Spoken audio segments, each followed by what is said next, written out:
कुछ महीने पहले अचानक मुझे पता चला मैं न्यूरो एंडोक्राइन कैंसर से ग्रस्त हूं। मैंने पहली बार यह शब्द सुना था।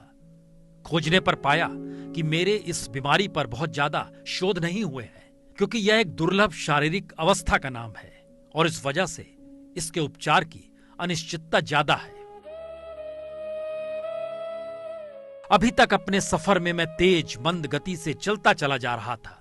मेरे साथ मेरी योजनाएं, आकांक्षाएं, सपने, मंजिलें थी। मैं इनमें लीन बढ़ा जा रहा था कि अचानक टीसी ने पीठ पर टैप किया। आपका स्टेशन आ रहा है, प्लीज उतर जाएं। मेरी समझ में नहीं आया। ना, मेरा स्टेशन अभी नहीं आया है। जवाब मिला, अगले किसी भी स्टॉप पर आपको उतरना होगा। आपका गंतव्य आ गया।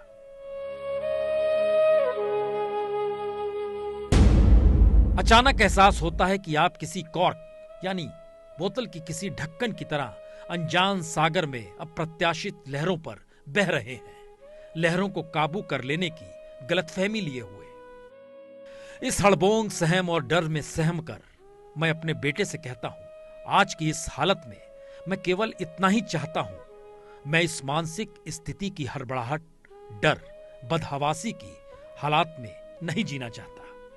मुझे किसी भी सूरत पे मेरे पैर चाहिए जिन पर खड़ा होकर मैं अपनी हालत को तटस्थ होकर जी पाऊं। मैं खड़ा होना चाहता हूं।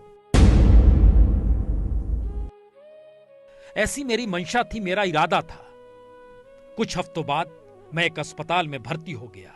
बेइंतहा दर्द हो रहा है। यह तो मालूम था कि दर्द होगा, लेकिन ऐसा दर्द। अब दर्द की तीव्रता समझ में आ रही है। कुछ भी काम नहीं कर पा रहा हूं, ना कोई सांत्वना, ना कोई दिलासा। पूरी कायनात उस दर्द के पल में सिमट आई थी। दर्द खुदा से भी बड़ा और विशाल महसूस हुआ। मैं जिस अस्पताल में भर्ती हूं उसमें बालकोनी भी है, बाहर का नजारा भी दिखता है। कोमा वार्ड ठीक मेरे ऊपर है। सड़क की एक तरफ मेरा अस्पताल और दूसरी तरफ लॉर्ड्स स्टेडियम। वहां विवियन रिचर्ड्स का मुस्कुराता हुआ पोस्टर है, मेरे बचपन के ख्वाबों का मक्का। उसे देखने पर पहली नजर में मुझे कोई एहसास ही नहीं हुआ, मानो वो दुनिया कभी मेरी थी ही नहीं।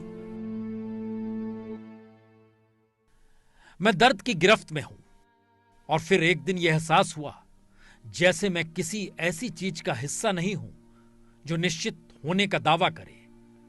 ना अस्पताल, ना स्टेडियम मेरे अंदर जो शेष था वो वास्तव में कायनात की असीम शक्ति और बुद्धि का प्रभाव था।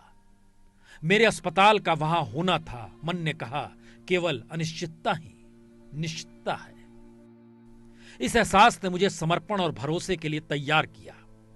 अब चाहे जो भी नतीजा हो, यह चाहे जहां ले जाए, आज से 8 महीने के बाद या आज से 4 महीने के बाद या फिर 2 साल, चिंता दरकिनार हुई और फिर विलीन होने लगी। और फिर मेरे दिमाग में जीने मरने का हिसाब निकल गया। पहली बार मुझे शब्द आजादी का एहसास हुआ, सही अर्थ में एक उपलब्धि का एहसास।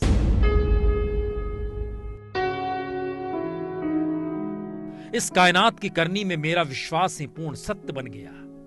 उसके बाद लगा वो विश्वास मेरी एक एक कोशिका में बैठ गया। वक्त ही बताएगा कि वो ठहरता है या नहीं। फिलहाल मैं यही महसूस कर रहा हूं। इस सफर में सारी दुनिया के लोग सभी मेरे सेहतमंद होने की दुआ कर रहे हैं, प्रार्थना कर रहे हैं। मैं जिन्हें जानता हूं, जिन्हें नहीं जानता, वे सभी अलग अलग जगहों और टाइम जोन से मेरे लिए प्रार्थना कर रहे हैं। मुझे लगता है उनकी प्रार्थनाएं मिलकर एक हो गई है। एक बड़ी शक्ति, तीव्र जीवन धारा बनकर मेरे स्पाइन से मुझ में प्रवेश कर सिर के ऊपर कपाल से अंकुरित हो रही है। अंकुरित होकर ये कभी कली, कभी पत्ती, कभी टहनी और कभी शाखा बन जाती है। मैं खुश होकर इन्हें देखता हूं। लोगों की सामूहिक प्रार्थना से उपजी हर टहनी, हर पत्ती, हर फूल मुझे एक नई दुनिया दिखाती है। एहसास होता है कि जरूरी नहीं कि लहरों पर कॉर्क यानी ढक्कन का नियंत्रण हो। जैसे आप कुदरत के पालने में झूल रहे हो।